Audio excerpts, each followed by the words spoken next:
Okay, are we rolling? Good afternoon, everyone, and welcome and thanks for coming to our Veteran and Military Connected Student Welcome here at UB. We're going to try to take you through a process that crams as much information about information that's specific to you folks as veterans and military connected students that doesn't really fit in during regular orientation, and that is nonetheless vital for you to know to help make your time here at UB more of a success. I want to thank, we've got a number of presenters who are going to be here talking to you that you'll meet a little later on. We have our Vice President for Student Life, Brian Hamlick, who's here. John Lambert from our marketing department, who's helped arrange this year for us to videotape this because so many of our students are unable to, and again, it's not videotape, I was pointed out that that's old thinking, but so many of our students have labs or other classwork or picking up their kids from school or what have you that we want to make sure that this information is available to students electronically later on. So the reason we do this is because, you know, let's face it, transitions are hard for everybody. But in a lot of ways, they're particularly hard for you folks. I know after talking to some of you in the last few days that some of you have separated from service less than 3 weeks ago. You've been taken from support systems where people literally had your back, and you're being thrown into a system that's foreign and that where you might feel a little bit out of your element.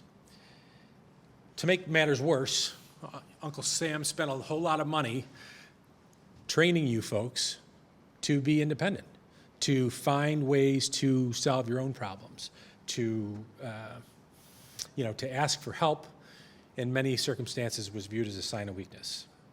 And I'm here to tell you, and the folks that you're going to hear from later today are going to hear to tell you that that's not the case. You've chosen UB for a reason, and this one of those reasons is this school was built to give you the support you need to be successful. It's hard to describe that in ways that you can understand because you haven't yet experienced what you're about to experience, but I would just beg your indulgence on this analogy. If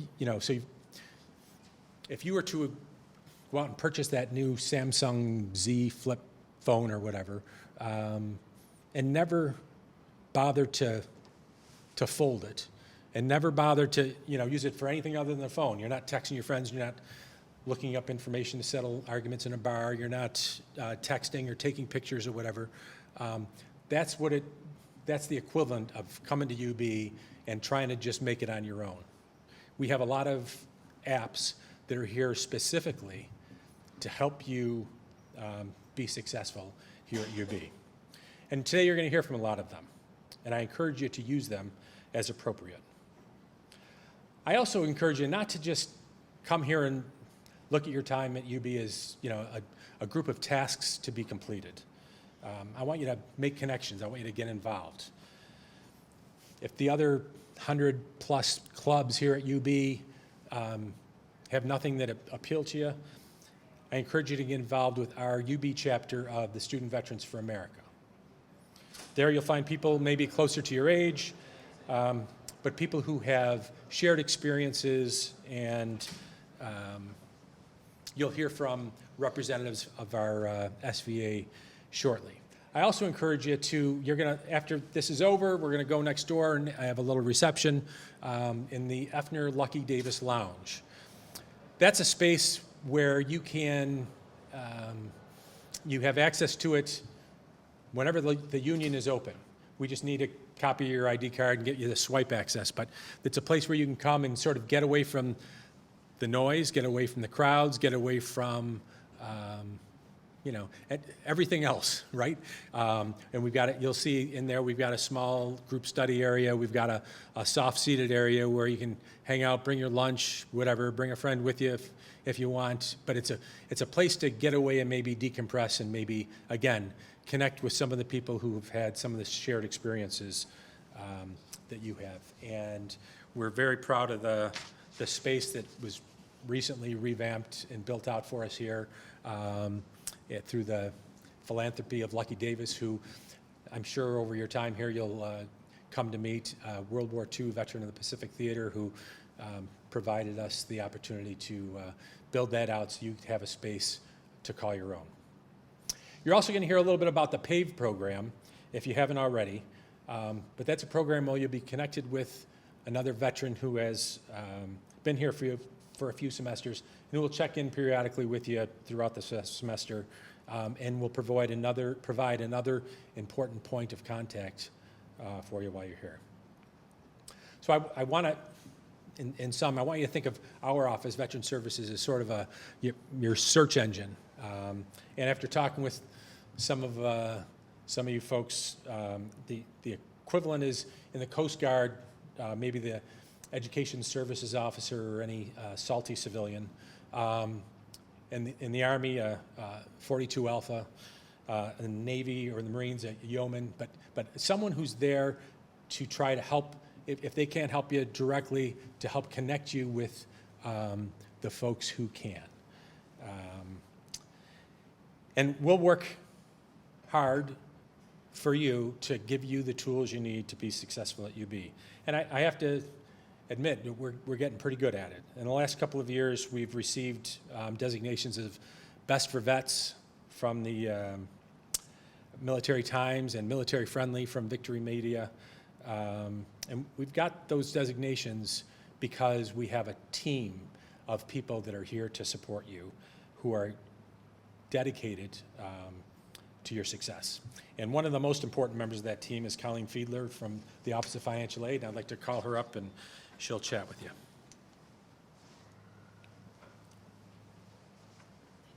There you go. That's the... Perfect. Hi, everybody. My name's Colleen Fiedler. I am the lead school certifying official for Veterans Benefits on campus. I'm also a financial aid advisor, so can cover both of those aspects of your time here at UB with you.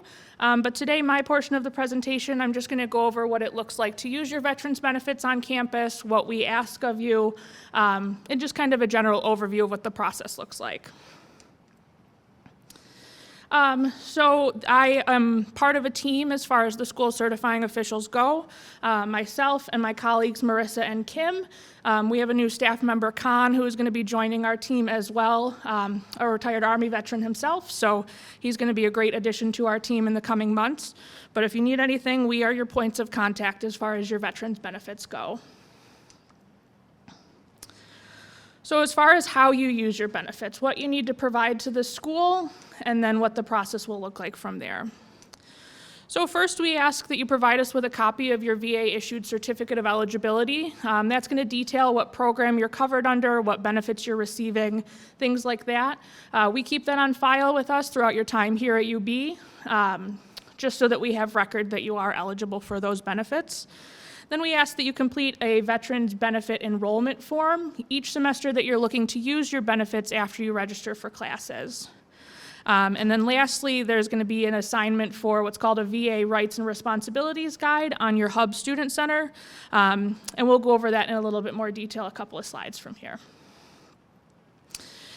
So some of you may be familiar with these screens, both with the mailed copy of the certificate eligibility and then what you may find on your eBenefits online account.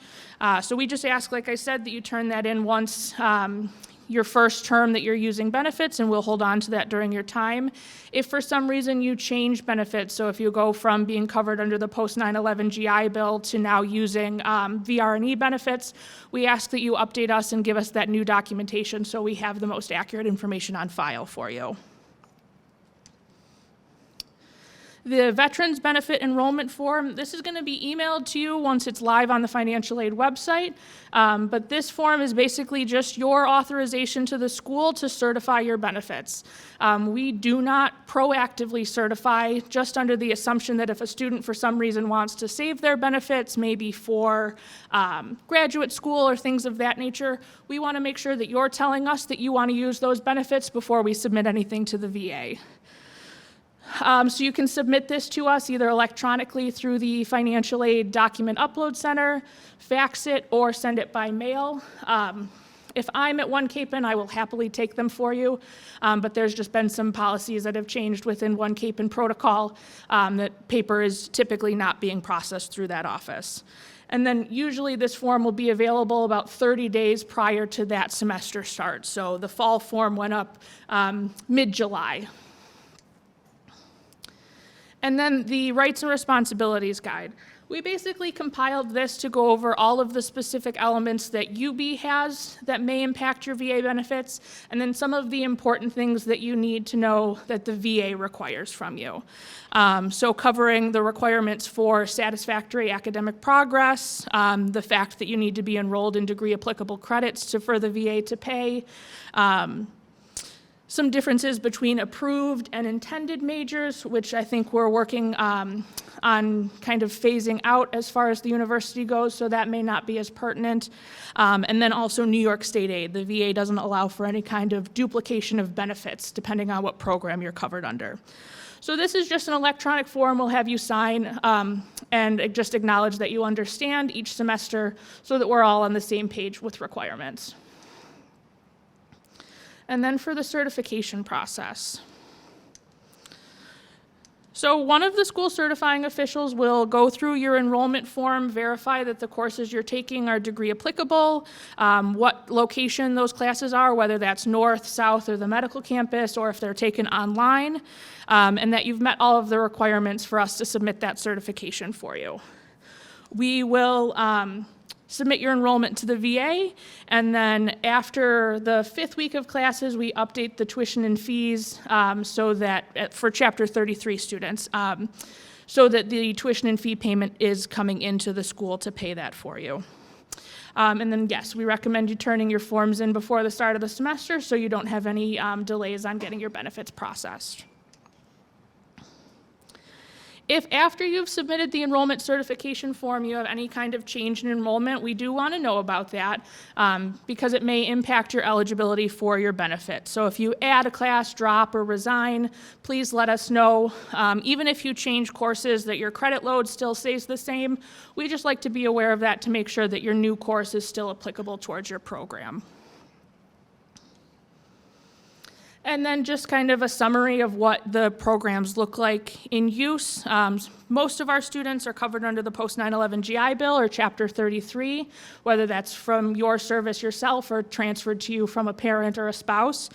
So for that, tuition and fees is paid based on your entitlement, so up to 100% of the tuition and mandatory fees will be paid, and then you will receive a monthly housing allowance and a books and supplies stipend that directly to you. Chapter 35, the Survivors and Dependents Educational Assistance, that's a monthly stipend paid directly to the student. Same with the Montgomery GI Bill, both Chapters 30 and 1606, depending on whether that's active or reservists. And then for Veterans Readiness and Employment, formerly vocational rehab, that the tuition and fees gets paid in full to the school. Books and supplies stipend also, books and supplies gets paid through the bookstore, and then the housing allowance also gets sent to the student. One of the changes that you should be aware of if you're covered under Chapter 33 is that monthly now the VA requires that you confirm your enrollment in classes in order to receive your monthly housing allowance. So this changed as of the spring semester of 2022.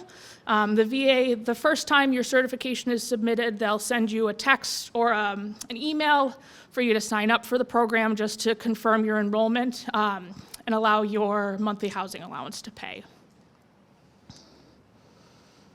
That's all I've got. My slide has questions. I'm going to move it probably along to the next presenter. I will be here afterwards if anyone would like to ask questions to me in person.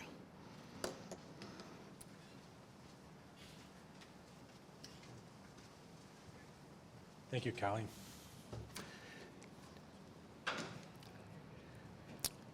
One of the leader of our Student Veterans of America chapter is in a lab and won't be here till a little later, so we'll get back to him shortly. I'd like to now turn things over to Catherine Malone. From the Office of Student Accounts.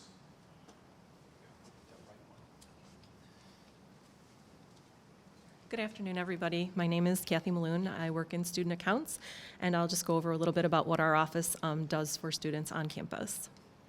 So our office is the office where we will provide excellent customer service to those who will email, phone, or use our virtual Vic chatbot.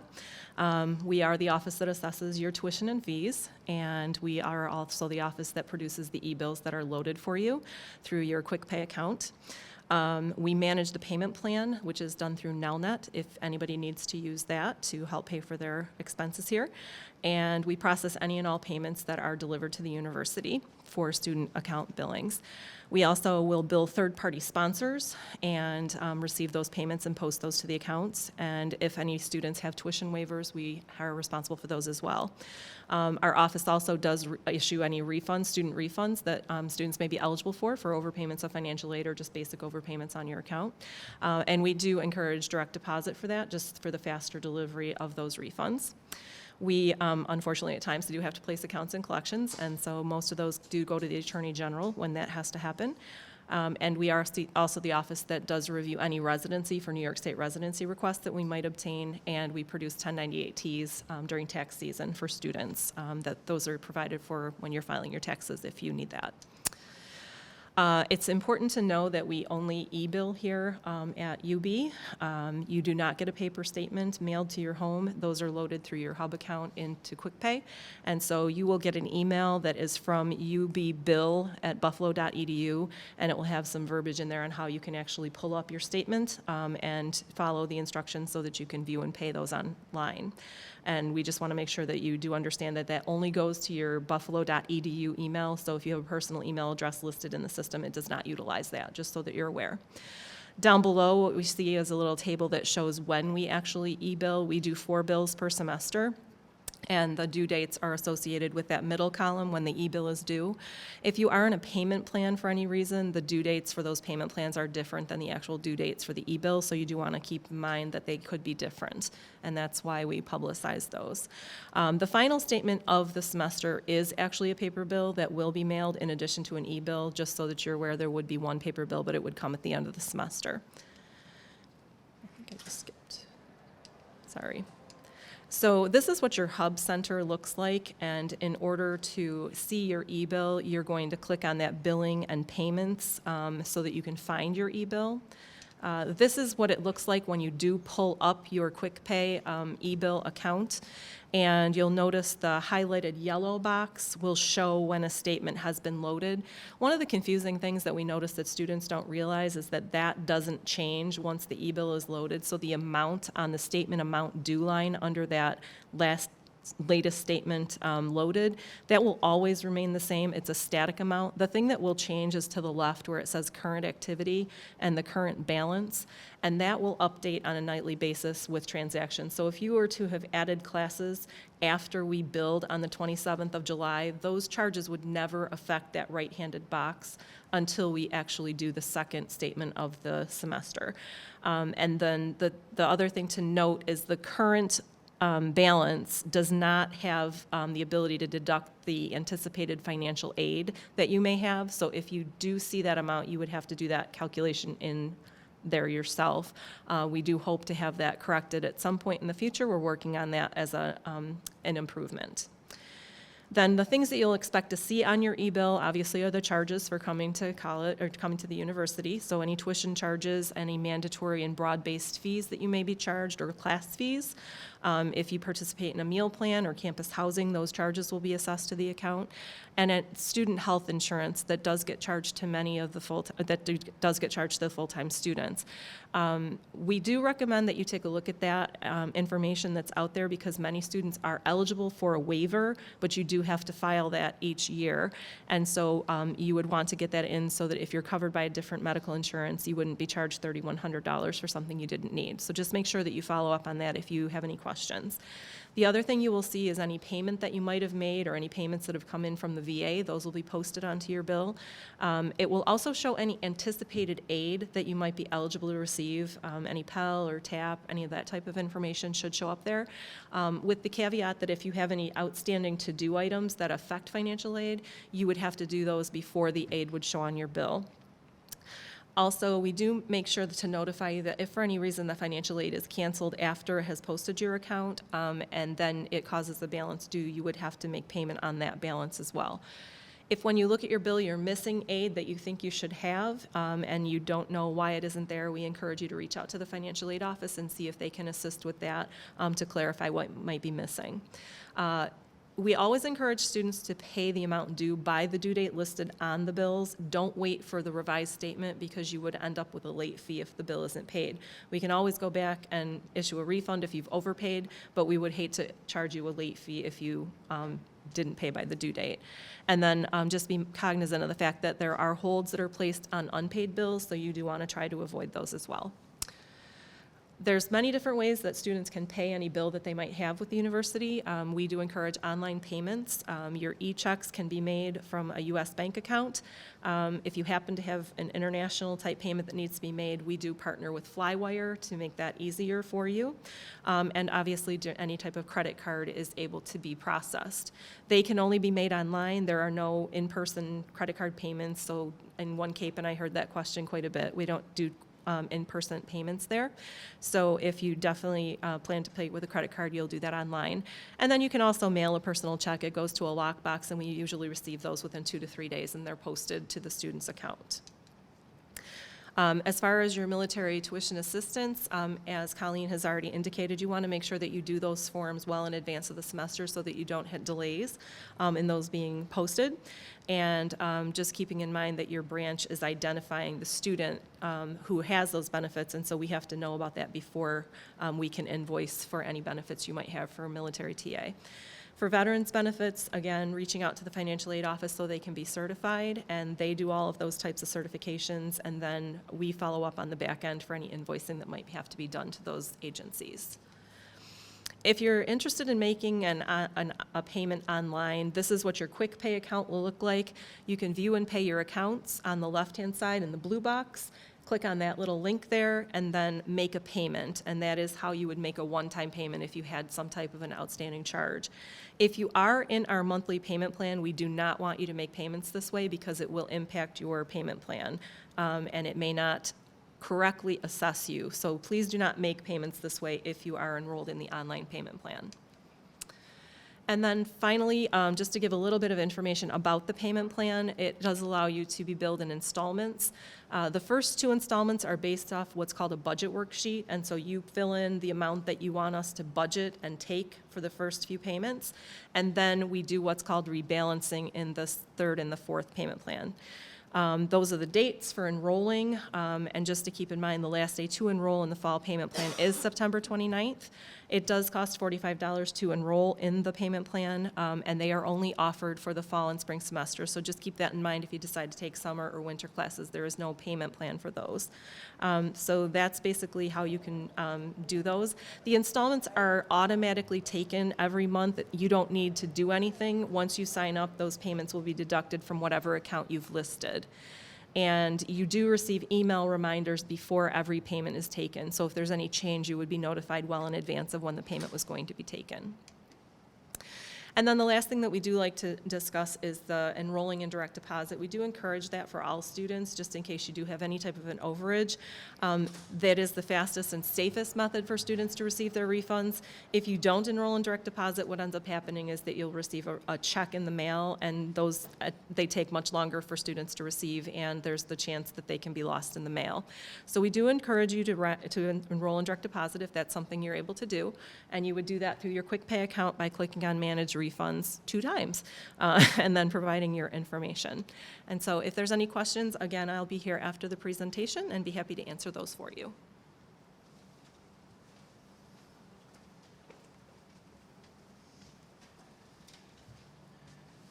Thank you. Just to underscore a couple of things, and stop me if I'm off base, but many of the students have done tuition deposits, but are going to be using their benefits. And if that's the case, it's very important that you do that direct deposit thing so that you do get that refund the most efficient way. Go ahead.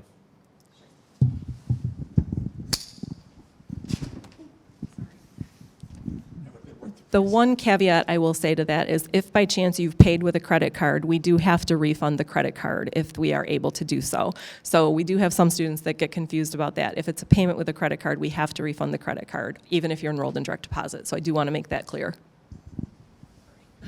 Thank you. Also, just to put your minds at ease, between the Office of Financial Aid and student accounts, students who are using GI Bill or other benefits, they get coded into the system. And we all know that the VA is a large organization, and they're not always, two-day delivery like FedEx. And so as a result, some students won't see that credit from the VA hit their account until after a date when there might be a late fee, and you're coded by those offices so that you don't incur that late fee. So with that, I would like to turn things over to, oh, there's a spare slide there, Kristen Hart from our Office of Accessibility Resources.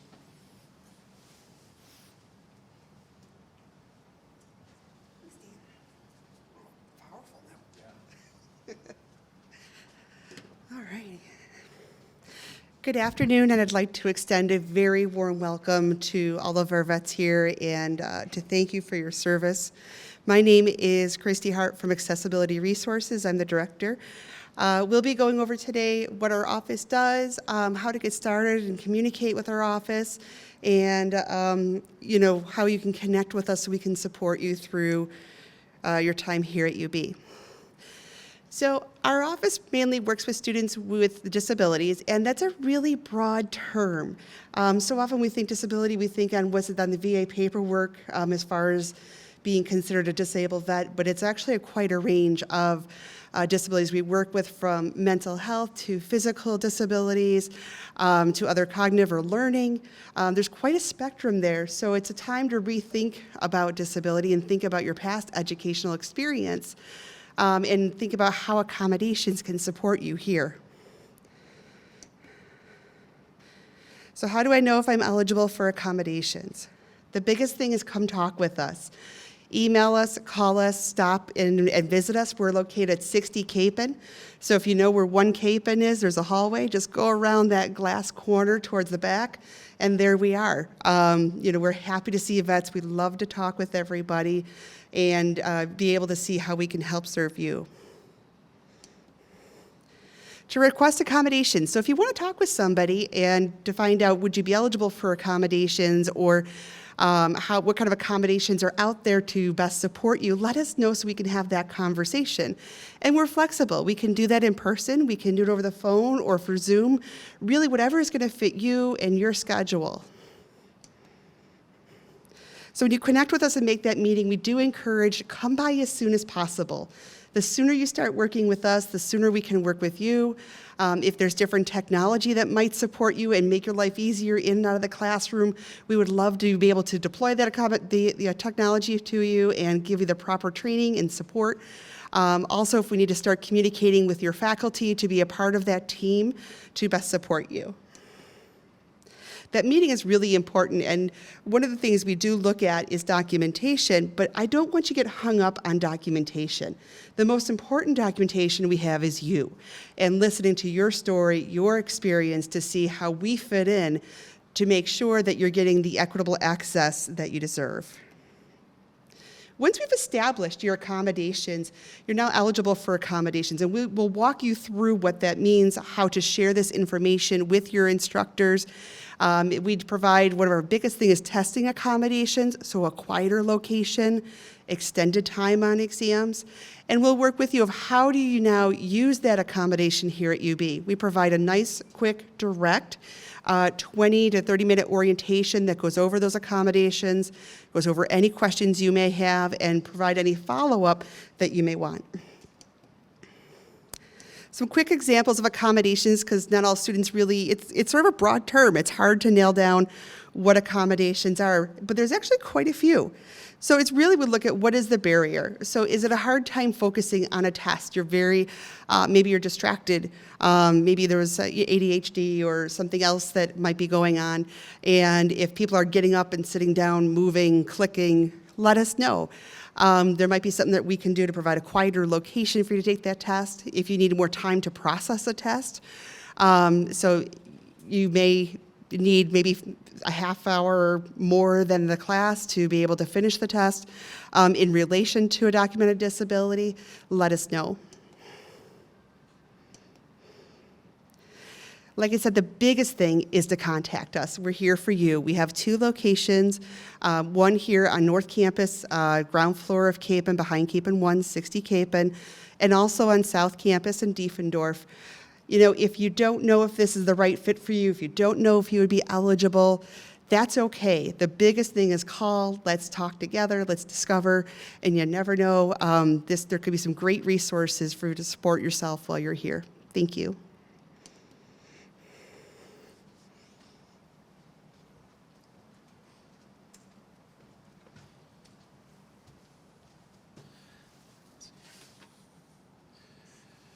All right.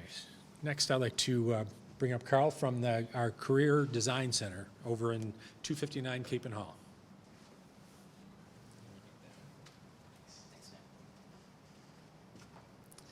Thank you. I did not bring any slides, but I have an endless supply of business cards in my bag. My name is Carl Remis. I'm a career design consultant at the Career Design Center. And like you, I'm a vet. I'm also an alumni from UB.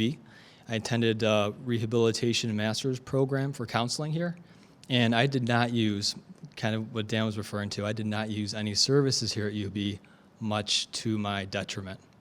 One of those services that I probably needed, and I didn't know I needed at the time, was the career design services. My resumes probably needed a second look at. My cover letters, I Googled, and I came up with 100 different ways to write a cover letter when I was applying to jobs. And my interviews were good enough to get me a job, but probably could have been better. And these are all the basic services that the Career Design Center offers. But we also help people and veterans understand what skills they bring from their time in service, as well as what skills they're developing here at UB and the program that you're studying in, and how that translates to your marketability out in the career world when you're done. We have specialists in the various industries that you might be thinking about getting into, and they can talk about ways that are efficient in breaking into that industry, as well as what options exist for you in that industry. We have a whole lot of different options in terms of working with employers that have relationships with employers in the employer-facing team that works with employers in the industries you might be interested in. They can help you identify who is very veteran-friendly and who typically hires veterans, as well as how to have a conversation with those employers in terms of, why hire a veteran? What are the benefits beyond the skill set? There are a lot of benefits to employers in hiring a veteran. I'll be setting up office hours, I believe, after Dan and I have discussed, in the Veteran Lounge once a week for about an hour. So you don't have to come to us. I'm going to come to you. If you are on campus, I was a commuter student. I was in my mid-30s. I was a parent, so I know it's hard to sometimes connect on campus. You have a lot of ways to connect virtually as well. So with all that information, I hope you do connect with us, and I can help you, or another consultant can help you move your way towards the career that you're interested in, and understand, what the wealth of options are that you have available to you when you're done with your studies at UB. Thank you.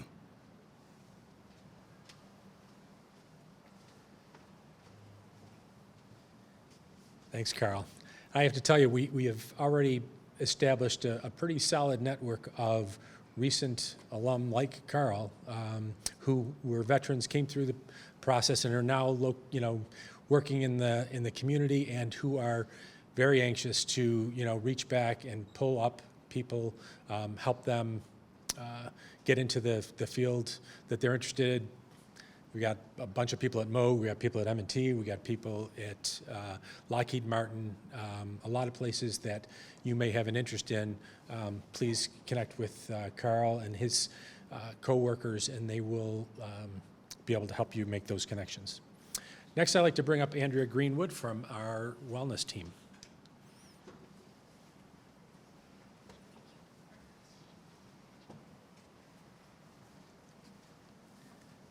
All right, so I need to click through and see what slides we have because I didn't prepare them. Okay. So first of all, welcome, a very hearty welcome to those of you who have served. So I want to start by just expressing my gratitude for your service. I grew up in a military family, so you folks have a special place in my heart. I appreciate your service very much. So I want to talk to you a little bit about the student wellness mission.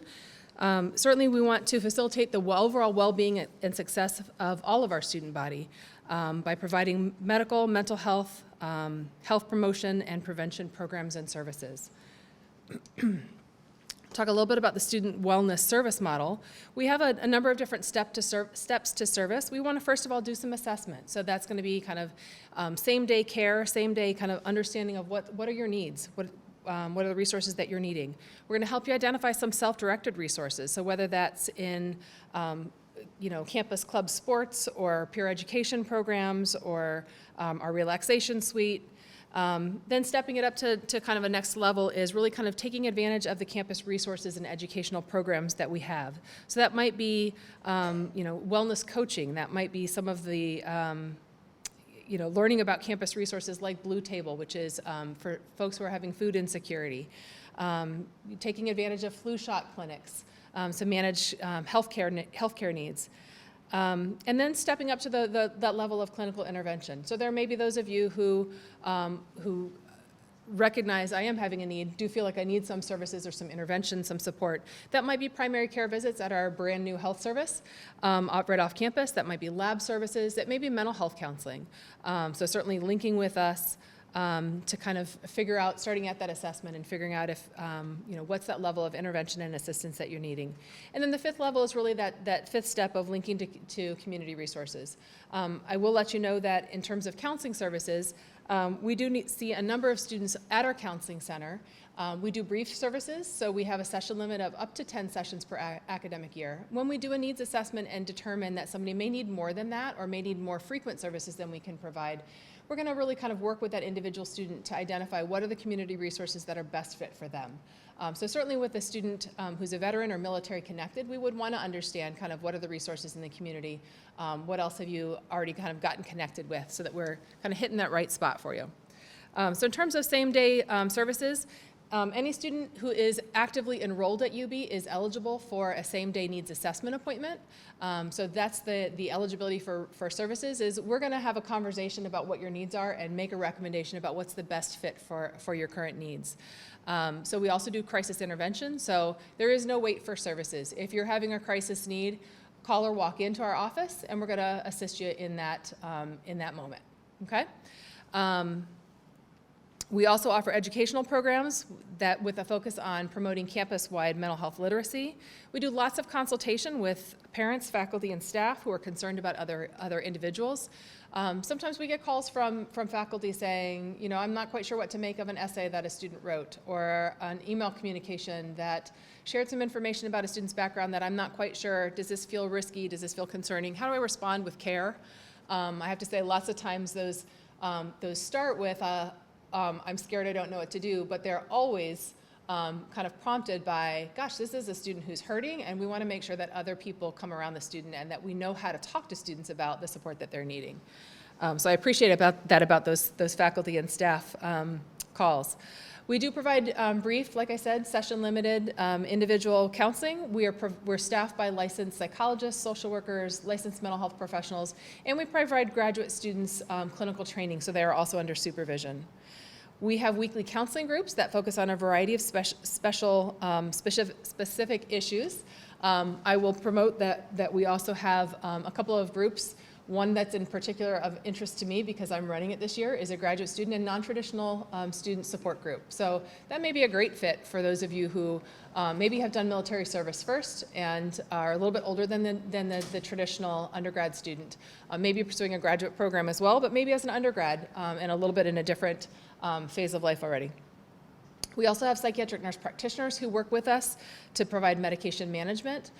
Students are eligible to see our psychiatric nurse practitioner as long as they're linked with us for counseling services so that we're not having kind of some standalone services with medication only.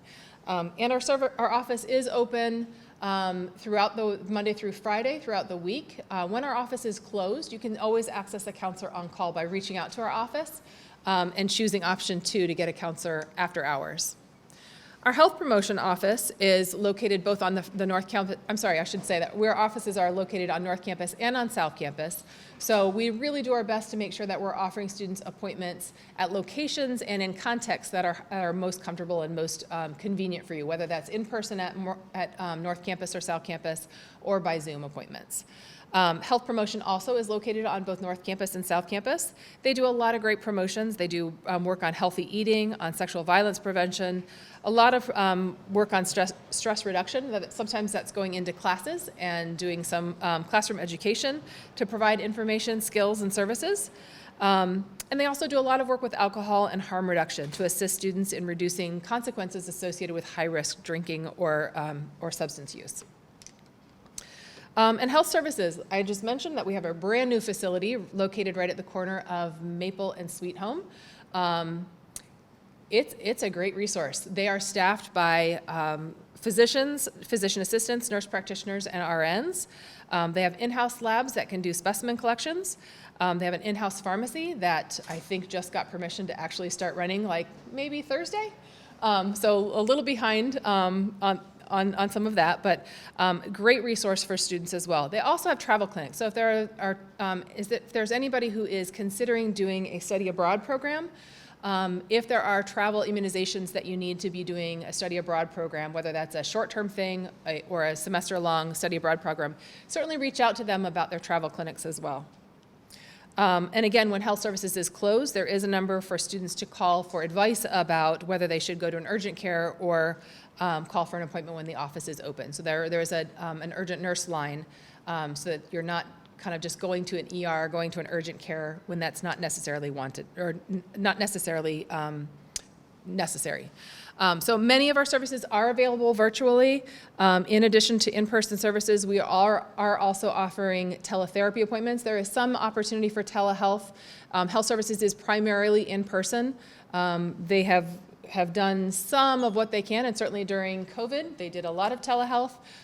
They're now finding that it's much more efficient to have folks come in, but it's very accessible. So if there are those of you who don't have access to transportation on campus, there is transportation provided from the Lee Loop. So just get onto the UB website for health services, and you can find information about how to catch that shuttle. And we have lots of online health promotion programs as well. So where to find us? Health services at the corner of Sweet Home and Maple Road. Counseling services, our primary office is on North Campus at the Richmond Quad in the Ellicott Complex, as well as down on South Campus at Michael Hall. If you're in a program where we also may have an embedded counselor, you're certainly welcome to ask for services in that location, but we do ask all students to come through our primary offices for a same-day needs assessment appointment so that we can get you kind of assessed and linked with services as quickly as possible. So those locations where we have an embedded counselor would be for our student athletes, our law students, medical students, dental students, engineering students, and within the next month or so, our School of Pharmacy as well will have an embedded counselor. And health promotion, again, also is at both locations.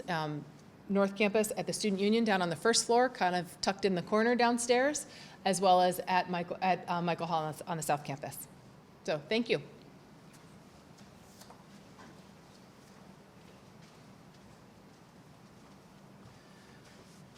Thank you.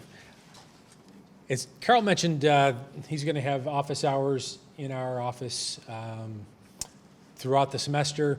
In addition to that, we've had a number of other services that will have occasional office hours in our suite.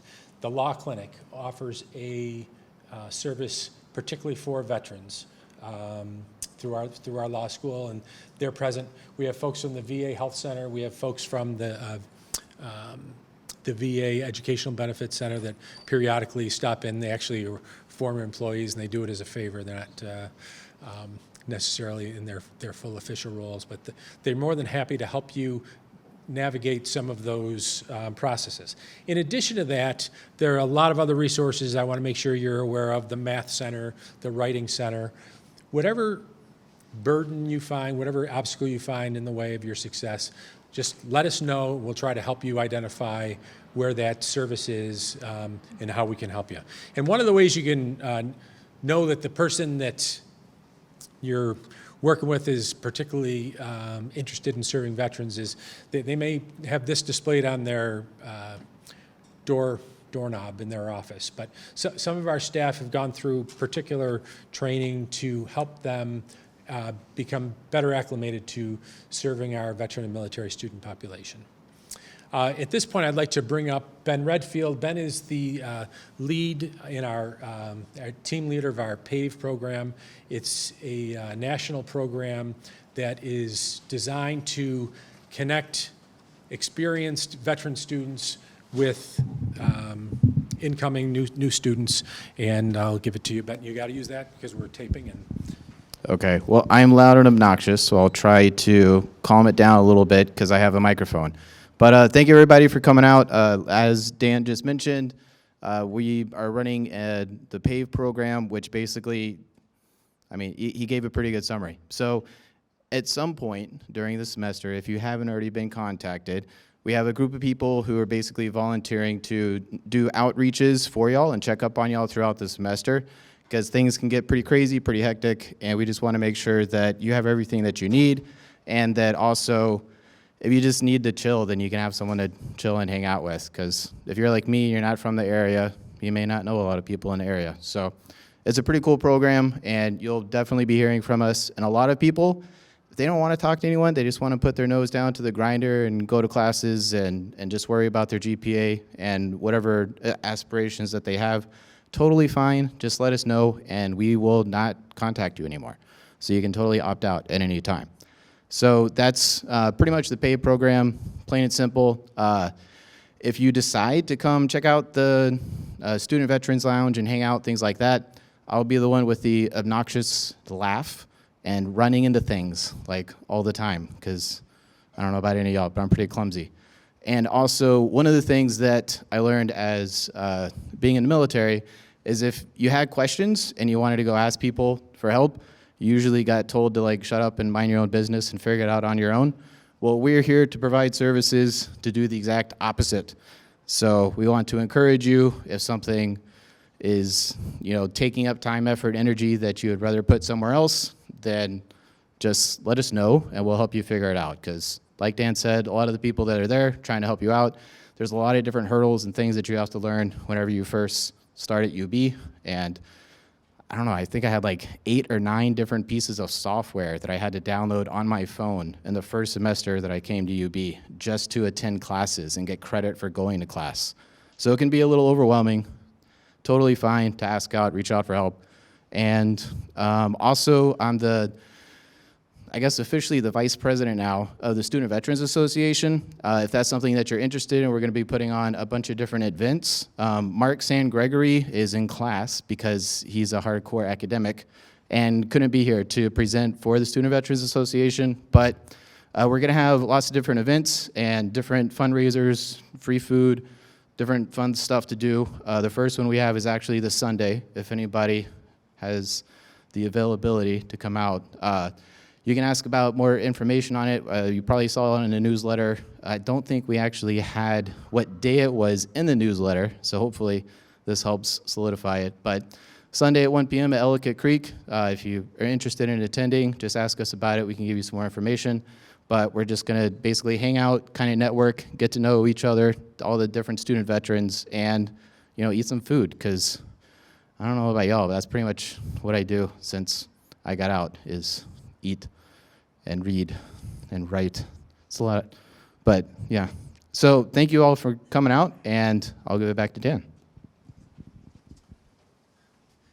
Thanks, Ben. And in addition to the event Sunday, that's from 1 to 6 at Ellicott Creek, the 18th, we'll have the second annual one-wall handball tournament, which will take place just north of Ellicott along the creek there.